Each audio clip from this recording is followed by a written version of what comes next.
And I think you also know that this is not just a bridge. You've heard that from our previous speakers. It's a freeway project, at least 4 miles of freeway widening in Washington State. It is a 2-mile extension of light rail, and, you know, there's a bike lane. So what are we complaining about, right? But it is a really big, fat bridge. It's 10 lanes, restripable to 12, and that's not counting, you know, restriping the shoulders. So you could get 14 lanes snuck through there. It's already like 17 or 18 lanes wide at its widest point on Hayden Island. And just taking the 10 lanes alone connects into a 6-lane freeway on the other side. What do we need 10 lanes for?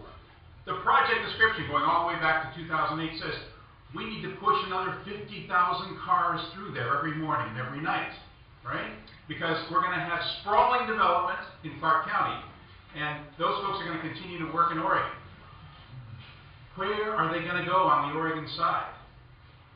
10 lanes, 12 lanes to 6 lanes. They're going to go on Vancouver Avenue inbound. They're going to go on Martin Luther King Boulevard. They're going to split off and head for the St. John's Bridge and try to cut down to the tunnels by way of Highway 30. There's going to be massive traffic jams on I-5 southbound. There's going to be massive cut-through traffic. There's going to be significant increase in air pollution in North and Northeast Portland neighborhoods. And fortunately, of course, both the city and Metro required as a condition of their approval that there be a mitigation program for North and Northeast Portland neighborhoods that are impacted by this facility. And the project, out of the $3.5 billion invested, has put aside 0 for that mitigation and enhancement program. So that's the other thing this is. $3.5 billion, nominally. That is also the largest single expenditure for public facility in the history of Oregon. If we do this, we'll do something that no one has ever done before. And that's why I don't think we're going to be able to do it this time either. $1 billion from the feds, roughly speaking. About $500 million from each of the 2 states' taxpayers. And then $1.5 billion from tolls on the bridge. So if we're successful raising the toll revenue, 50,000 cars won't come across that bridge. They're doing this in Washington State, and the traffic drops once you start tolling the facility. It doesn't go up anymore. Oh, that's good. We won't have that cut-through traffic in North Portland, but we'll have swamped the Banfield Freeway and all the east-west arterials in East Portland as people try to use 205 as a bypass around it. And the bonds supported by tolls will become junk bonds, and the taxpayers of Oregon and Washington will have to pay them off until our grandchildren retire. So, it's not a pretty picture. It's a series of dumb ideas piled on top of one another. So, you know, every once in a while somebody blogs in the market and says, who are these lame opponents who can't stop this turkey? To which I respectfully reply, the hell with you.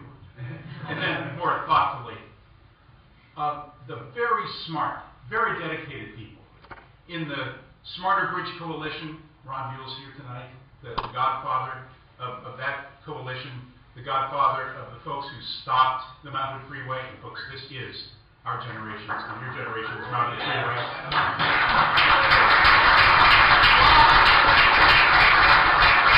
Ron has been working with common sense geniuses like Jim Howe, who developed the Common Sense Alternative, a series of modest projects that you can build for real money and solve real transportation problems instead of trying to blow out the entire corridor with $3.5 billion, leaving aside the cost overruns. There are smart alternatives all over this room and all over the city, but none of them have a $160 million PR machine working for them. People who are trusted in this community go, and some are paid to do this, go to legislators and explain that every conceivable alternative was looked at years ago, and there are fatal flaws in all those alternatives. This is the one sensible alternative that can be built, that will be supported by both states, despite mounting opposition in Washington State. And somehow that momentum, $160 million, has made a difference in persuading decision makers to move forward, persuading elected officials to change their minds from the positions they ran on when they sought the office on this project. We have a chance in this legislative session to stop the $160 million machine that's now trying to sell the $450 million down payment by Oregon taxpayers.